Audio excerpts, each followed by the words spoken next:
Decía Ruiz Cabañas, Vanessa, que deje de ser una política de Estado, y si alguien tiene que opinar sobre una política de Estado, es el Senado de la República. Te escuchamos, senadora, con atención. Adelante. Muchas gracias, estimado Leonardo. Leí con todo cuidado y atención, desde luego, este estupendo documento del embajador Ruiz Cabañas, tu prólogo. Agradezco a Luis y a Verónica Alcomexi por invitarnos, y bueno, pues un privilegio estar compartiendo este espacio no solo con el autor, sino con la embajadora Pellicer. Así es que varios comentarios. Sí, yo creo que México ha sido referente del multilateralismo y México ha sido defensor de las mejores causas a nivel internacional. La pregunta quizá en esta coyuntura es si lo seguiremos siendo hacia adelante, si lo seguiremos siendo hacia adelante porque queremos hacerlo, porque tenemos la capacidad de hacerlo, y aquí sí me uno a lo dicho por la embajadora Pellicer, incluso la capacidad humana y económica, financiera, que se requiere para una labor de este liderazgo y de esta envergadura.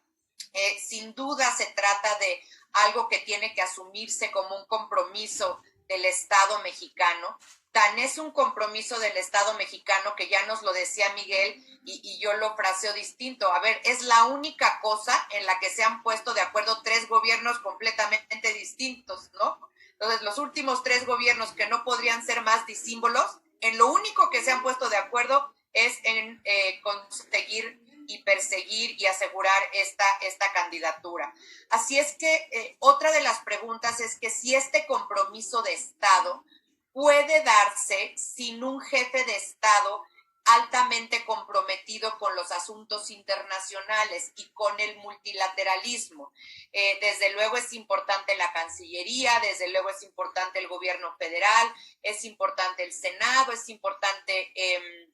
los diputados, es importante la federación, ¿no? Los gobiernos estatales y municipales, la academia, los académicos, las ONGs, pero a ver, aquí hay un liderazgo que yo creo que no puede faltar en una,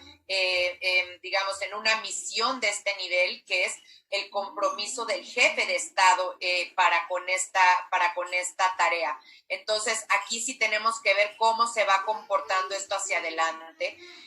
Yo en mis 25 años de servicio público,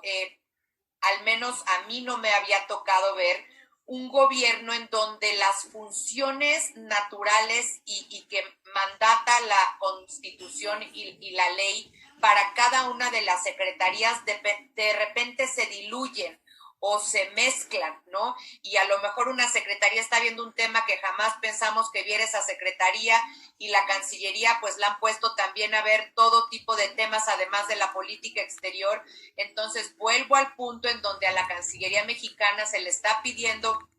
un trabajo de esta índole que implica muchos recursos, que implica mucha coordinación, y al mismo tiempo pues está viendo política migratoria, y está viendo política de salud, y está viendo temas de los autónomos. Entonces pues quizá aquí también habría que repensar los papeles tradicionales y los mandatos legales de cada una de las secretarías para realmente ejecutar esta política de Estado como se debe.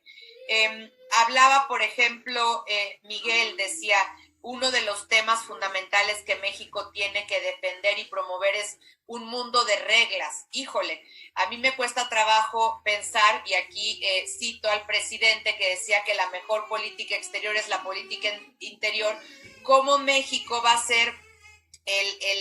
digamos, el abanderado y el promotor de un mundo de reglas, cuando lo que nos hemos dedicado es a cambiar las reglas domésticamente, sobre todo en lo que tiene que ver con inversión internacional, comercio internacional, certidumbre a la actividad económica, privada, nacional y extranjera. Entonces, ¿cómo explicamos a ese mundo pues que cambiamos y que ya no queremos energías limpias porque preferimos combustóleo, o sea, chapopote, en vez de energía eólica para echar a andar energía eléctrica en la CFE, ¿no? Altamente contaminante, 4% de azufre, y al mismo tiempo no estamos yendo y siendo consistentes con los compromisos internacionales de cambio climático? Entonces, creo que también tenemos que repensar que sí necesitamos niveles de coherencia entre lo que vamos a defender, en donde lo vamos a defender, y lo que estamos haciendo domésticamente respecto de nuestros propios compromisos nacionales e internacionales. Sí creo que también es muy importante que veamos cuáles son las ventajas y los retos y los riesgos. Yo creo que las ventajas pueden ser muy amplias y se puede maximizar una serie de intereses de México, de principios que siempre hemos defendido, pero por ejemplo, sé que hoy empezamos con una fricción con el gobierno de Canadá porque ya habíamos hecho compromisos de apoyar a 2 países en Europa cuando Canadá nos pidió apoyo en esta primera vuelta. Entonces, pues también tenemos que pensar que esto va a implicar una serie de roces, de decisiones que vamos a tener que tomar en nuestra relación con Estados Unidos, en las tensiones que va a tener, por ejemplo, Estados Unidos necesariamente con China. Se hablaba de esto, de unos riesgos, y aquí sí no vamos a poder decir ni sí ni no, sino todo lo contrario, sino vamos a tenernos que posicionar de manera seria y convencida en una serie de materias, y creo que esto también es un reto adicional porque hemos un poco navegado diciendo que México no interviene en asuntos de otros estados, y ahora sí que en esta sí no nos vamos a poder salir, vamos a tener que dar un voto a favor, en contra o en abstención, que los 3 son un mensaje muy importante en el Consejo de Seguridad. Creo que sin duda estamos en un mundo complejo como pocos, volátil como pocos, incierto como pocos, este mundo covidiano que nos está tocando vivir, y la constante va a ser una serie de procesos que se van a encontrar. Va a seguir la globalización, eso es un hecho, pero también va a haber un movimiento desglobalizador que ya estamos viendo con el Brexit, que ya estamos viendo con la salida de Estados Unidos de la OMS en el contexto de la pandemia. También vamos a ver muchos nacionalismos contra intereses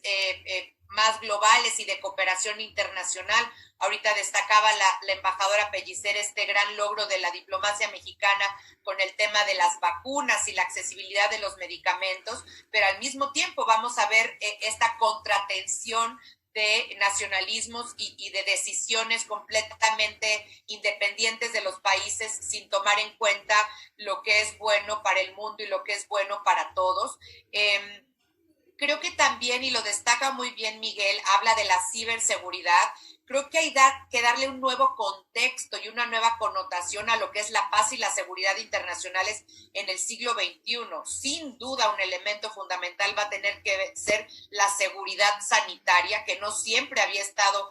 al principio de la agenda estratégica de la paz y de la seguridad internacionales, pero también un mundo polarizado con los nuevos populismos, un mundo que muy probablemente va a tener muchos atentados en contra de la democracia y muchas tentaciones por decisiones más autárquicas y menos democráticas. Y bueno, la nueva seguridad que implica drones armados, inteligencia artificial, realidad aumentada, son también elementos nuevos de las nuevas tecnologías que están vinculadas con la industria armamentista, que vamos a tener que tocar en algún momento. Y bueno, por último, me gustaría señalar que en el fondo de todo este nuevo mundo covidiano que vamos a vivir, pues está el gran reto a la institución multilateral y global por antonomasia, que es las Naciones Unidas. La gran pregunta es, ¿las Naciones Unidas siguen siendo un foro pertinente, efectivo y eficaz y con influencia global para poder resolver los grandes problemas de la humanidad, en particular en el Consejo de Seguridad, los grandes retos a la paz y la seguridad internacionales? Porque creo que al final del día, en este mundo con tantos contrastes, con tantas tensiones y con tanta incertidumbre, las mismas Naciones Unidas y su futuro y su efectividad están puestos en juego, y el Consejo de Seguridad, desde luego la Asamblea General también, y todos los miembros van a tener que jugar un papel muy importante por su fortalecimiento, por darle nuevos espacios de pertinencia y por darle nuevos espacios de efectividad que sientan los países miembros que están teniendo, digamos, resultados positivos, propositivos y efectivos por parte de esta colectividad que es las Naciones Unidas en este siglo XXI. Así es que creo que todo esto queda como retos y reitero mi mayor felicitación a Miguel Ruiz Cabañas por este estupendo texto que nos puso un tema tan relevante, sobre todo hoy día, y hoy día me refiero al día que estamos viviendo, pero además por todos los contextos mundiales, domésticos que estamos viviendo. Así es que gracias por invitarme a participar, muy honrada y estoy a la orden. Que de una vez te la formule, porque, bueno, no entiendo demasiado bien cuál sería el alcance y cuál es tu opinión acerca de la seguridad educativa en el contexto internacional. Te pregunta Karen Campos ante la seguridad sanitaria de la que hablaba. Escuchamos tu comentario y te dejo esa pregunta de quienes nos acompañan en este seminario. Senadora. Claro que sí. Bueno, a ver, yo creo que ahorita hemos hablado de que ahorita el COVID y la pandemia están dominando evidentemente la agenda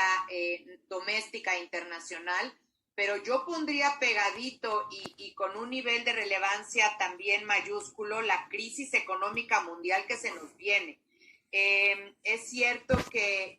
se nos están incluso acabando los referentes. Empezábamos a decir, no, pues esta crisis va a ser como la de los 90, no, va a ser como la de los 80. Luego acabó el Banco Mundial y el Fondo Monetario diciendo, no va a ser como la del 29, y a mí la que sí ya de plano me impresionó es el Banco Mundial diciendo que más bien va a ser como una de las crisis del siglo XIX. Entonces, los referentes de con qué comparar una crisis de esta magnitud se nos están volando de tan grande que va a ser esta crisis económica. Y creo que esto también nos da un elemento para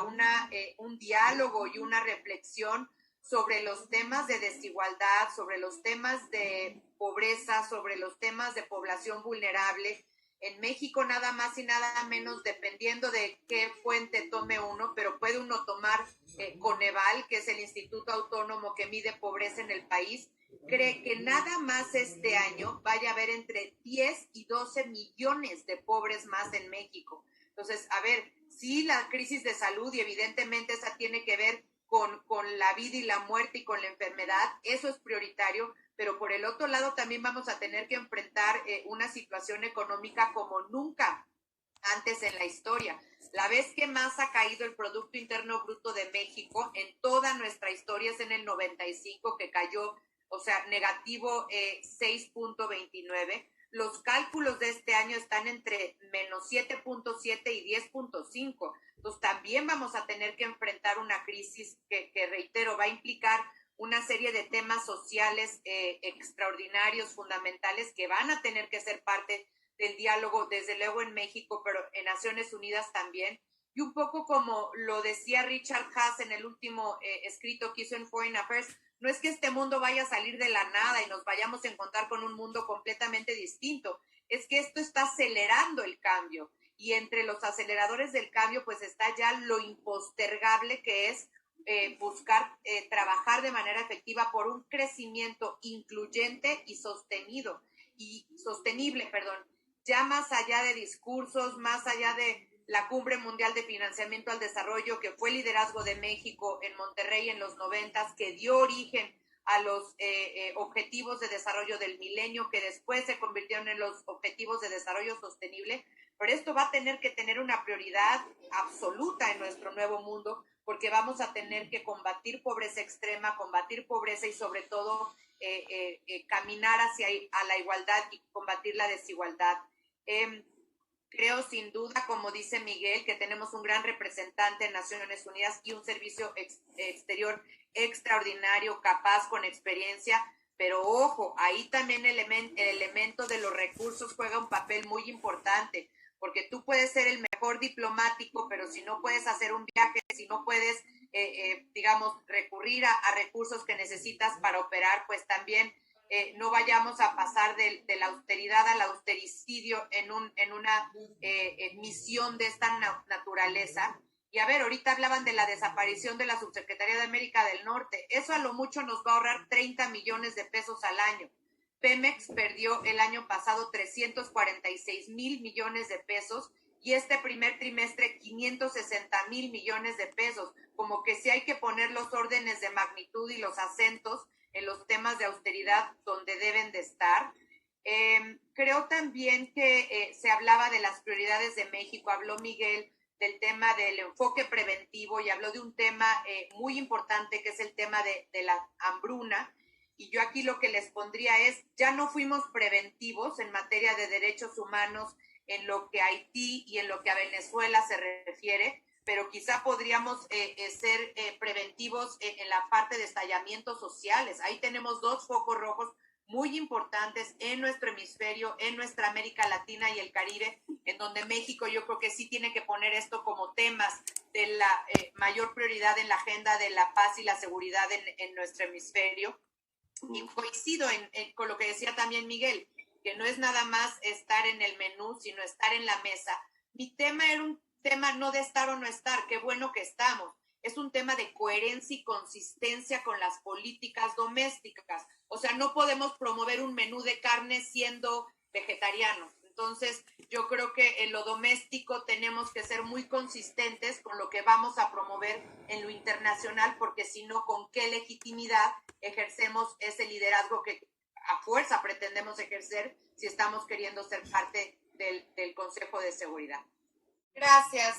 A mí me gustaría comentar sobre este tema de que si nuestra pertenencia en el Consejo de Seguridad ha sido tema nacional o no. Evidentemente no ha sido tema nacional, ha sido tema de diplomáticos y ha sido tema de expertos, pero a ver, se hablaba aquí de comunicación. ¿Cómo no va a ser un tema de diplomáticos y expertos cuando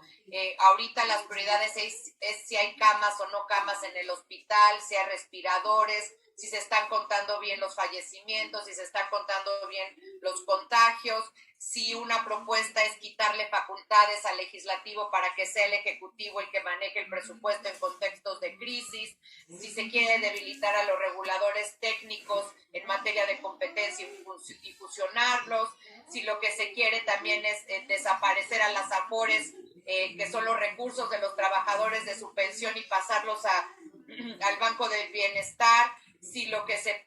planteó para, digamos, abatir la violencia y dar seguridad en las calles era la Guardia Nacional, que era por antonomasia un órgano